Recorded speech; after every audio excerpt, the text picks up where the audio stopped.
할렐루야. 하나님의 샬롬이 우리 모든 성도님들 가정에 충만하게 넘치시기를 간절히 소망합니다. 24년 정도 전인 것 같습니다. 16살 때, 그때는 7월이었거든요. 16살 때 제가 세례를 받았던 기억이 문득 났습니다. 지금 우리는 이제 살짝 찍어서 이렇게 부르지만, 제가 세례를 받을 때는 목사님이 이렇게 꼭 스푼으로 뜨듯이 물을 이렇게 떠서 부으셨거든요. 이게 눈물인지 콧물인지 아니면 세례 붓는 물인지 모를 정도로 머리가 다 젖었고 옷도 다 젖었고, 어떻게 그렇게 받았을까? 어떤 감격이었을까? 아무리 되짚어보려고 해도 너무 시간이 오래 지나서 그런지 참 세례 받은 그 감격이 회복하기가 참 쉽지 않았습니다.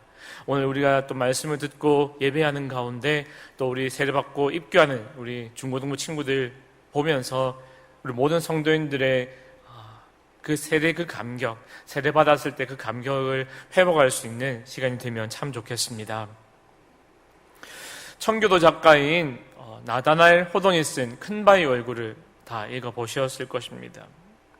어느 마을의 산마루에 사람들이 보기만 해도 마음을 편안하게 해주는 사람 얼굴을 닮은 바위가 놓여 있었습니다. 마을 사람들은 언젠가 그 큰 바위 얼굴을 닮은 사람이 나타나서 마치 파랑새처럼 자기들에게 행복을 줄 것이라고 믿고 있었습니다. 어느 날 큰 바위 얼굴을 닮았다는 장군이 나타나서 마을 전체가 소동이 벌어졌습니다. 마을 사람들은 그에게 큰 기대를 걸었습니다. 큰 바위 얼굴을 닮았으니 우리에게 행복을 가져다 줄 거야. 우리 마을에 평안을 가져다 줄 거야. 그러나 얼마 지나지 않아 장군은 실망을 안겨준 채 그 마을을 떠나고 말았습니다. 그 후에 큰 바위 얼굴을 닮은 정치가, 시인, 여러 사람이 나타났으나 역시 그들도 마을 사람들에게 실망과 상처만 남기고 떠나가 버렸습니다. 이제 마을 사람들은 이제 더 이상 우리 마을에는 큰 바위 얼굴을 닮은 사람이 나타나지 않으려나 보다 하고 희망을 내려놓으려고 하고 있었습니다. 그들의 모습을 보고 오랫동안 그 마을에 거주하던 한 사람이 우리는 여전히 포기하지 말고 그 사람을 기다려야 합니다 라는 위로의 말을 전합니다. 그중 한 사람이 갑자기 이런 소리를 외칩니다. 어네스트를 보십시오. 저 사람이 바로 큰 바위 얼굴의 주인공입니다 라고 큰 소리로 외쳐서 사람들의 시선을 주목합니다. 큰 바위 얼굴을 닮은 그 사람은 그 마을의 토박이였던 어네스트였습니다. 어릴 때부터 산마루에 있는 큰 바위 얼굴 바라보면서 계속 자라왔기 때문에 자기도 모르는 사이에 은연중에 그 큰 바위 얼굴을 자기가 닮아가고 있었던 것이죠. 로마서 6장 오늘 본문 말씀에서 성도들은 거룩하게 구별된 우리들은 예수님과 합해진 하나가 된 사람들이라고 분명하게 말씀하고 있습니다. 세례라는 말을 사용해서 믿음을 나타내고 있는데, 세례는 자신의 믿음을 사람들 앞에서 공식적으로 드러내는 것입니다. 다시 말하면 옛 사람은 죽어버리고 새로운 삶을 살겠다는 다짐과 결단인 것이죠. 성경은 우리가 예수님을 믿음으로 예수님이 우리 안에 계시고 우리가 예수님 안에 거하게 되었다라고 말씀합니다. 즉 예수님과 우리가 하나 되었다라는 것입니다. 연합되었다는 표현을 통해서 주님은 우리에게 아주 중요한 영적 진리를 가르쳐 주시고 계십니다. 첫 번째로 예수님과 연합되었다라는 것은 예수님과 함께 죽었다는 것을 의미합니다. 세례는 옛 사람이 죽고 새 사람이 되는 것을 의미합니다. 본문 3절부터 가르쳐주는 내용이 바로 이것입니다. 무릇 그리스도 예수와 합하여 세례를 받은 우리는 그의 죽으심과 합하여 세례를 받은 줄을 알지 못하느냐. 세례는 예수님과 합해서 받는 것임을 말합니다. 단순히 군부대에서 그냥 초코파이 하나 얻으려고, 세례 증서 받으려고, 선물 받으려고 우르르 몰려가서 그냥 받는, 그냥 머리 엎드리고 머리에 물을 쏟아붓는 그런 행위가 아니라 예수님과 하나 된다는 것, 예수님의 죽으심과 하나 되고 결국 나도 죽고 예수님이 다시 살아나시면 나도 살아남을 의미하는 것이지요. 오늘 본문의 말씀을 세번역 성경에서는 이렇게 번역하고 있습니다. 세례를 받아 그리스도 예수와 하나가 된 우리는 모두 세례를 받을 때에 그와 함께 죽었다는 것을 여러분은 알지 못합니까? 이어서 4절에 그러므로 우리는 세례를 통하여 그의 죽으심과 연합함으로써 그와 함께 묻혔던 것입니다. 그것은 그리스도께서 아버지의 영광으로 말미암아 죽은 사람들 가운데서 살아나신 것과 같이 우리도 또한 새 생명 안에서 살아가기 위함입니다. 라고 쉽게 풀어놓았습니다. 세례 요한이 사역할 당시에는 지금처럼 물을 뿌리는 것이 아니라 완전히 사람을 담궈버리는 침례였습니다. 우리가 물속에 완전히 잠기듯이 나는 물속에서 다 죽어 없어지고 주님이 십자가에서 죽으셨듯 나도 완전히 죽는 것을 의미합니다. 제가 아이들에게 세례 교육을 이렇게 가르치면서 세례가 무엇인지 이야기했습니다. 그래서 물에 빠지는 것이 어떤 것을 의미하느냐 곧바로 대답하기를 목사님 죽는 거예요. 그럼 물에서 건져내면 뭘 의미하느냐? 목사님 다시 살아나는 거예요. 다시 살아나기보다 새로운 생명을 얻는 것이 세례를 받는 것이다 라고 가르쳐 주었습니다. 완전한 의인, 정말 거룩한 의인, 거룩한 사람에게 베푸는 것이 세례가 아니라 예수님을 영접하고 새로운 삶을 살기를 다짐하는 사람들에게 믿음에 의해서 베푸는 것이 세례입니다. 세례를 통해서 예수 그리스도를 믿음으로 인해 우리는 그분과 하나가 이미 되었습니다. 예수님과 하나가 되었다는 것은 그분이 행하신 모든 것이 우리 것이 되었다라는 것이죠. 예수님께 우리 거, 우리께 예수님 거 하나라는 것입니다. 예수님이 십자가에서 죽으신 것은 곧 우리도 함께 십자가에서 죽은 것이라고 말씀합니다. 십자가의 죽음은 죄에 대한 죽음입니다. 우리는 죄에 대해 죽은 것이지요. 죽음이라는 단어를 표현하니 너무 무겁게 느껴질 때가 있습니다. 죄에 대해 죽었다는 것은 죄의 관계가 끊어졌다는 것이죠. 더 이상 죄에게 끌려다니면서 죄의 종노릇하지 않아도 된다는 것을 의미합니다. 모든 죄를 용서받았기에 이미 죄값을 치루어 자유한다는 것이죠. 하나님께서는 우리를 예수 그리스도 안에서 죄 없는 사람으로 인정해 주셨습니다. 내가 내 아들 예수를 통해서 십자가에 못 박혀 죽게 하고 그 피로 너희를 씻었으니 너희들은 이제 죄인이 아니라 내 안에 있는 나의 백성이다라고 땅땅땅 3번 두드리시고 인정해 주시는 것이죠. 이미 우리는 죄에서 자유한 사람임을 믿으시기를 바랍니다. 하나님은 예수 안에서 우리의 모든 죄를 다 씻어 주셨습니다. 행한 대로라면 마땅히 징계를 내리고 벌받아야 할 우리를 하나님은 그리스도 예수 안에서 도리어 감싸 안아주시고 품에 안아주십니다. 우리의 잘못된 것, 우리의 범죄에 대해서는 하나도 기억하지 않겠다라고 말씀하십니다. 지나간 것은 내가 기억하지 않겠다, 생각하지도 않을 것이다 라고 말씀하시는 것이죠.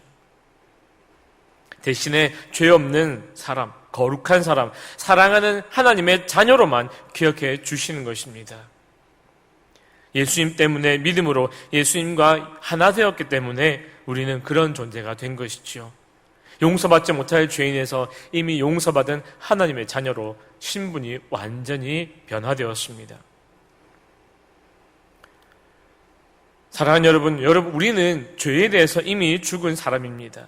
죄에서 자유하는 사람이지요. 예수 그리스도 안에서 저와 여러분, 우리 모두는 죄에서 자유한 사람, 거룩하고 의롭다고 인정받는 사람들이 되었음을 분명히 믿으시기를 간절히 소망합니다. 나는 내일도 죄 짓고, 나는 오늘도 죄 지었고, 모레도 죄 지을 거니 나는 인정받지 못한 사람이 아닐까 의심하지 마시기를 바랍니다. 이미 예수님의 피값으로 우리를 대신 사신 바 되셨으니 우리는 더 이상 죄의 종로를 할 필요 없고 죄에 구속될 이유도 없는 사람인 것이죠. 둘째로 예수님과 하나 되었다는 것은 예수님과 함께 살아났다는 사실을 의미합니다. 세례는 예수님의 부활과 합하는 세례입니다. 예수님과 연합해서 죄에 대해서 죽은 사람은 다시 예수님과 함께 부활하는 것이죠. 부활신앙. 우리가 언젠가는 죽겠지만 그날이 오면, 주님이 약속하신 그날이 오면 우리도 다시 살아나서 주님과 함께 영원토록 그 나라에 거할 것을 믿는 우리이기에 우리의 본질은 주님과 함께 다시 살아나서 주님의 나라에 거하는 것인 줄 믿으시기를 바랍니다. 5절 말씀에 만일 우리가 그의 죽으심과 같은 모양으로 연합한 자가 되었으면 또한 그의 부활과 같은 모양으로 연합한 자도 된다라고 기록하고 있습니다. 예수님의 죽으심과 하나 되고 예수님의 부활과 연합해서 세례를 받은 우리는 이미 새 생명 가운데서 살아가고 있습니다. 그리스도와 함께 산다는 것은 이미 살았다는 것과 앞으로 살게 될 것이라는 두 가지 의미를 가지고 있습니다. 예수님께서 십자가에서 죽으셨다가 사흘 만에 다시 살아나셨는데 이때 죽었던 우리 영혼은 다시 살아난 것이죠. 이 생명이 있기 때문에 예수님을 믿고 하나님을 믿을 수 있게 된 것입니다. 예수님이 우리에게 새 생명 주셨기에 우리가 예수 믿을 수 있는 것이 내 노력으로, 내 힘으로, 내 어떤 행위의 대가로 예수님을 믿게 된 거다, 내가 믿기로 작정한 거다가 아닌 것이지요. 예수님과 연합된 우리는 예수님의 부활과 연합되었음을 분명히 말씀합니다. 때로는 잘 느끼지 못할 수도 있지만 분명한 진리요 사실입니다. 우리가 알지 못하고 느끼지 못해도 분명한 것은 그리스도와 함께 우리가 살았다는 것입니다. 하나님에 대해서 살아있는 것이죠. 하나님의 생명의 관계를 맺고 있다는 것입니다. 그분과 멀리 떨어져 있다가 그분과 친밀한 아주 사이 좋은 깊은 관계를 맺고 있다는 것입니다. 일본에서 지진이 나고 쓰나미가 덮쳤습니다. 바닷물이 밀려들어서 곳곳을 삼켜버리는데 한 여성이 차를 타고 가다가 이 쓰나미에 덮쳐 휩쓸려 버렸습니다. 바닷물이 밀려와 차를 삼켜버리는데 여인은 차 창문을 통해서 간신히 빠져나왔습니다. 몰아치는 그 물보라 속에서 있는 힘을 다해 수영을 해서 빠져나왔습니다. 간신히 건물의 옥상에 올라가게 되었는데 너무나 힘이 든 나머지 그만 탈진하고 말았습니다. 이 여인은 임신 6개월 상태였습니다. 그대로 두었다가는 이 여인도 태중의 아이도 죽게 되었습니다. 주변에 있는 의료진들이 제왕절개를 해야 여인을 살릴 수 있을 거라며 수술에 들어가려고 하는 그 순간 여인이 의식을 차립니다. 수술하지 않아도 되었고 살아났습니다. 그리고 지금은 여인도 태아도 모두 건강을 되찾고 정상적인 생활을 하고 있습니다. 여인과 태아는 서로 연합되었습니다. 하나가 되어 있습니다. 엄마가 죽으면 아이도 죽고 엄마가 살면 아이도 사는 것이죠. 주님과 우리도 연합되어 있습니다. 그저 가까이 하긴 먼 당신, 너무 멀리 있어서 보이지도 않고 만져보지도 못하고 악수하지 못하고 스킨십하지 못해본 그저 하늘에 계신 높으신 분이 아니라 나를 가장 잘 아시고 나를 누구보다 더 사랑하고 나와 함께하기를 원하시는 분이십니다. 주님을 믿으니까 연합되어 있으니까 주님의 공로로 우리에게 모든 일이 이루어진 것이지요. 11절 말씀에 이와 같이 너희도 너희 자신을 죄에 대하여는 죽은 자요 그리스도 예수 안에서 하나님께 대하여는 살아있는 자로 여길지어다. 아멘. 우리는 예수님과 함께 죽었다가 다시 살아난 사람들입니다. 스스로를 죄에 대해서는 죽은 사람으로 여기십시오. 동시에 하나님에 대해서는 살아있는 사람으로 여기시기를 바랍니다.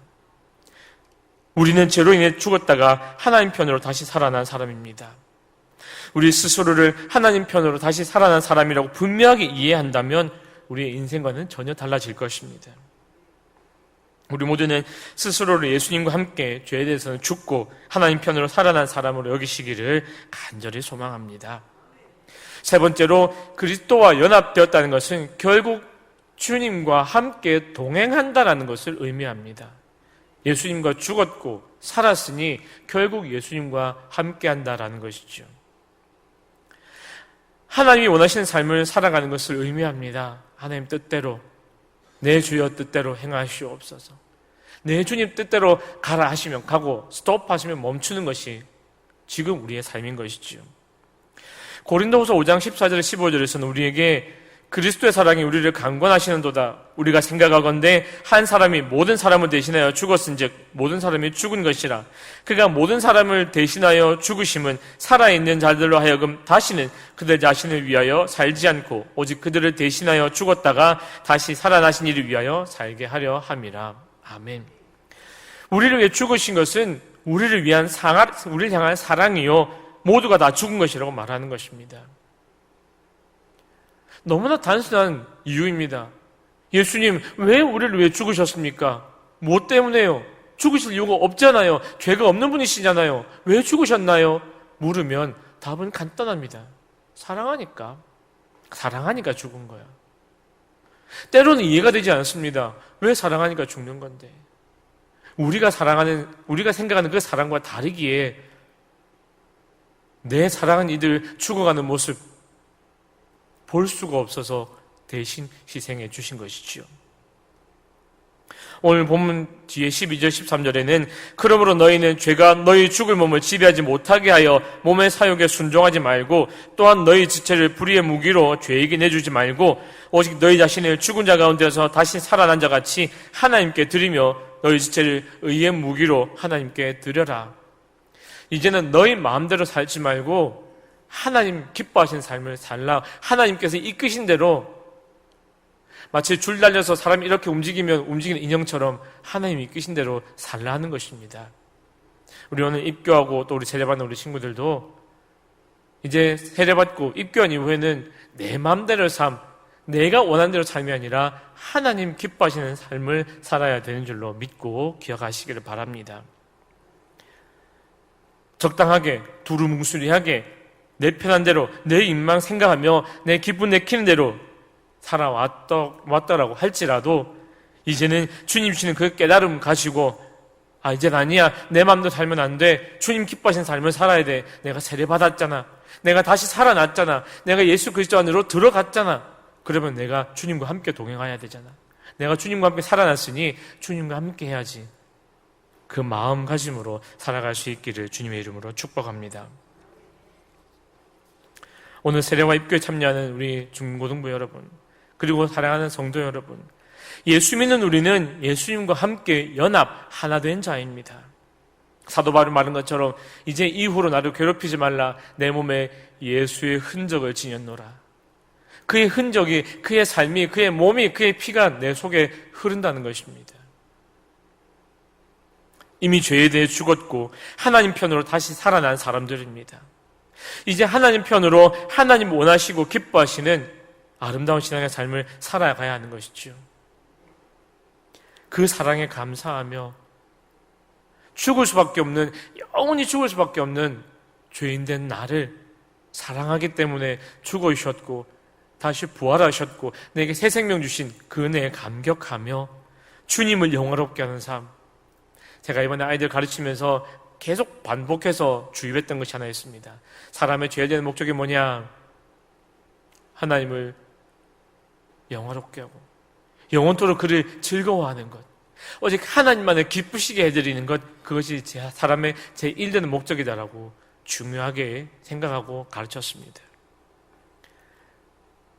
죄를 버리고 주님처럼 그렇게 거룩하게, 레위기 19장에 말씀하신 것처럼 내가 거룩하니 너희도 거룩해라, 거룩한 삶으로 사랑하며 살아갈 수 있는 오늘 세례 입교 받는 우리 중고등부 여러분, 또 우리 많은 성도 여러분, 저와 여러분 모두가 되실 수 있기를 주님의 이름으로 간절히 축복합니다.